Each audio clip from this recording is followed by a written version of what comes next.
Olá pessoal, nessa aula nós vamos dar continuidade ao uso do periférico GPIO, mas dessa vez nós vamos fazer a configuração e a utilização do periférico usando funções de biblioteca e usando a ferramenta STM32 CubeMX. Na aula passada a gente viu como configurar e utilizar pinos de GPIO fazendo acesso direto aos registradores das portas. Isso tem implicações positivas, porque o acesso direto aos registradores produz um código mais enxuto e a execução é mais rápida do que usando funções de bibliotecas. Mas a leitura e o entendimento do programa são menos claros. Para fazer o acesso pelos registradores, a gente precisa conhecer a estrutura dos registradores, a posição dos bits. Então é preciso ter um conhecimento e um entendimento de mais baixo nível para programar. Mas isso te dá total autonomia no uso do microcontrolador. Geralmente, os desenvolvedores de sistemas embarcados, principalmente os programadores, preferem abstrair a complexidade do hardware e, para isso, eles criam uma camada de abstração, usando bibliotecas que escondem exatamente o acesso aos registradores, e fornecem funções mais amigáveis para configurar e usar os periféricos. Então, agora eu vou demonstrar o uso de funções de biblioteca para configuração e o uso do periférico GPIO. Então, como eu já conheço o hardware do STM32, já tive bastante oportunidade de trabalhar em baixo nível com ele, eu acabei criando uma biblioteca chamada utility.h. Ela foi adicionada ao projeto e aparece aqui, na pasta core, dentro da subpasta inc, de includes. Ao abrir a biblioteca, nós podemos ver todas as definições, os protótipos e as funções criadas. Ao analisar as funções, você já identifica aquela sintaxe de acesso aos registradores que nós vimos na aula anterior. Essa biblioteca vai ser disponibilizada e você pode utilizá-la para entender como é que as funções foram criadas, ou então você pode simplesmente usar as funções diretamente. Nosso objetivo nessa aula é usar as funções sem se preocupar em como elas foram criadas. Afinal, a biblioteca está aqui exatamente para fornecer essa abstração do hardware para a gente.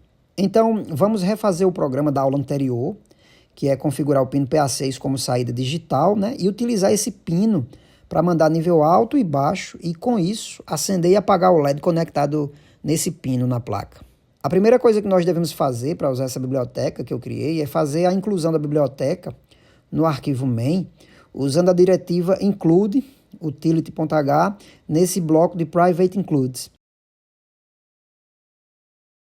Depois, a primeira função que nós devemos usar dentro da função main é a utility init. Essa função inicia a biblioteca e configura o sistema de clock do STM32 para operar com todos os barramentos na frequência máxima.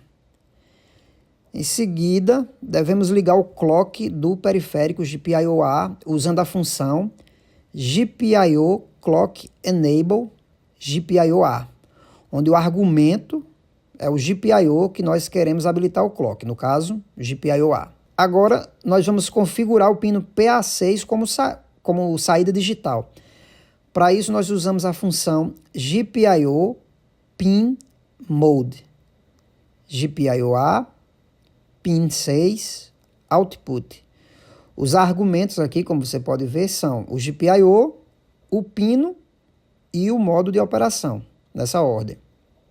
Agora, para usar o pino, nós podemos usar a função GPIO write pin, GPIO-A pin 6 high, para escrever nível lógico alto no pino. A função delay ms 1000 produz um atraso de 1000 milissegundos, ou seja, 1 segundo. E em seguida a função GPIO write pin GPIO-A pin 6 low, escreve nível lógico baixo no pino. Mais uma vez aqui a função delay ms1000 produz um atraso de 1 segundo. Agora, basta compilar e gravar o programa e o resultado é o mesmo que nós observamos no programa anterior. A gente pode reescrever esse programa usando apenas a função GPIO toggle pin, GPIO-A pin 6.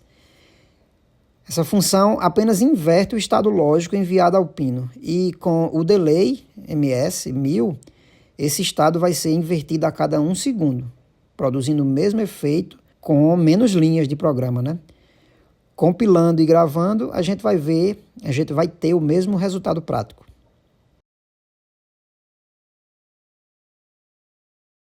Quando nós passamos o mouse aqui por cima do nome das funções, essa janela que abre revela a declaração das funções da biblioteca utility.h. Bem, pessoal, essa biblioteca que eu criei é bastante simplificada e resumida. Ela basicamente contém as funções que eu mais preciso e eu utilizo na minha prática didática. Agora, existem diversas bibliotecas fornecidas por vários desenvolvedores e a própria ST Microelectronics desenvolveu uma biblioteca oficial para programação dos microcontroladores STM32. Essa biblioteca se chama HAL Library. HAL vem de Hardware Abstraction Layer. Então, além da biblioteca HAL, a ST também criou uma ferramenta gráfica para a etapa de configuração de periféricos. Essa ferramenta é a STM32 CubeMX, que nós acessamos pelo arquivo .ioc. IOC é a abreviação para I/O Configuration.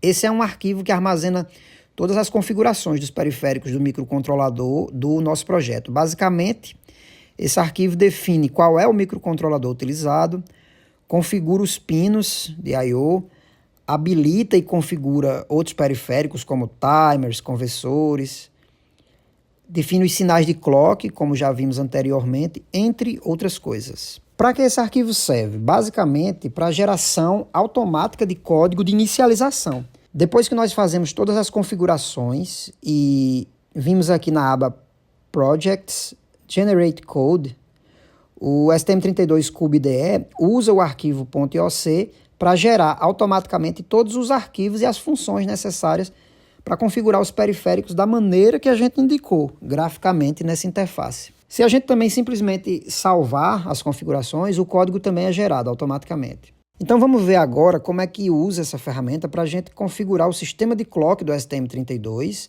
configurar o pino PA6 como saída digital e, em seguida, usar as funções da biblioteca HAL para escrever os níveis lógicos alto e baixo no pino para acionar o LED. Primeiro, nós vamos escolher a fonte de clock como o oscilador HSE, usando o cristal de 8 MHz presente na placa. Então, na aba Pinout Configuration, clicamos aqui em System Core e depois em RCC. Aqui em High Speed Clock HSE, nós mudamos a configuração de Disable para Crystal Ceramic Resonator. Com isso, nós habilitamos o oscilador HSE. Depois, na aba Clock Configuration, nós mudamos o valor da frequência de entrada para 8 MHz, a fonte de clock para HSE, selecionamos HSE como fonte de clock do PLL principal e, por fim, selecionamos o PLL como fonte de clock do sinal CICLK. E para finalizar, nós digitamos o valor da frequência que queremos, né, para o sinal HCLK, que é de 168 MHz.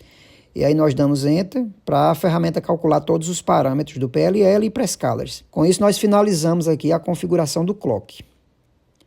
Agora nós voltamos na aba Pinout Configuration, clicamos aqui no pino PA6 e selecionamos a opção GPIO Output, para tornar esse pino uma saída digital.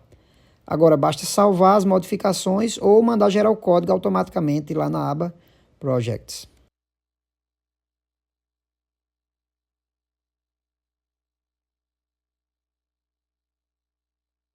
No arquivo main, as funções que foram geradas pelo arquivo .ioc e chamadas, né, na função main são a HAL-init, que inicializa a biblioteca HAL, a System Clock Config, que realiza a configuração de clock que nós pedimos, ou seja, HSE, né, usando o cristal de 8 MHz, e a função MX GPIO init, que configura o pino PA6 como saída.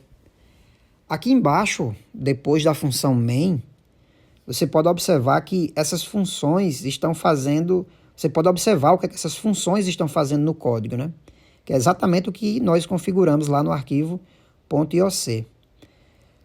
Agora, para usar o pino e mandar níveis lógicos para ele, nós podemos usar as seguintes funções da biblioteca HAL.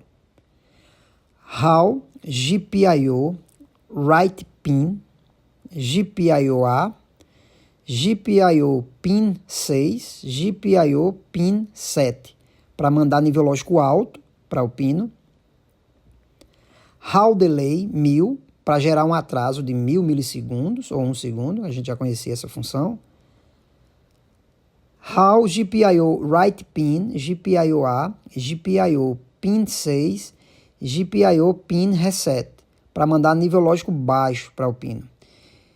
E por fim, outro HAL delay 1000 para gerar outro atraso de 1 segundo. Agora, basta compilar e gravar o programa e o resultado é o mesmo que nós observamos nos programas anteriores.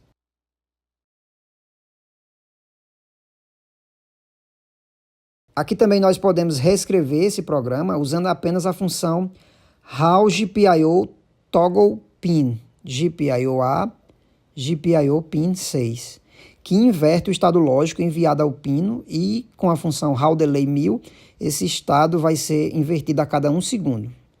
Compilando e gravando, a gente também vai ter aqui o mesmo resultado prático.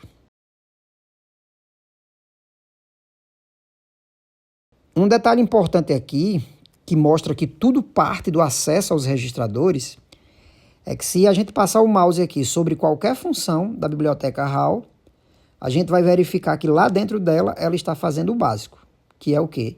Acessar os registradores, como pode ser visto aqui, ó.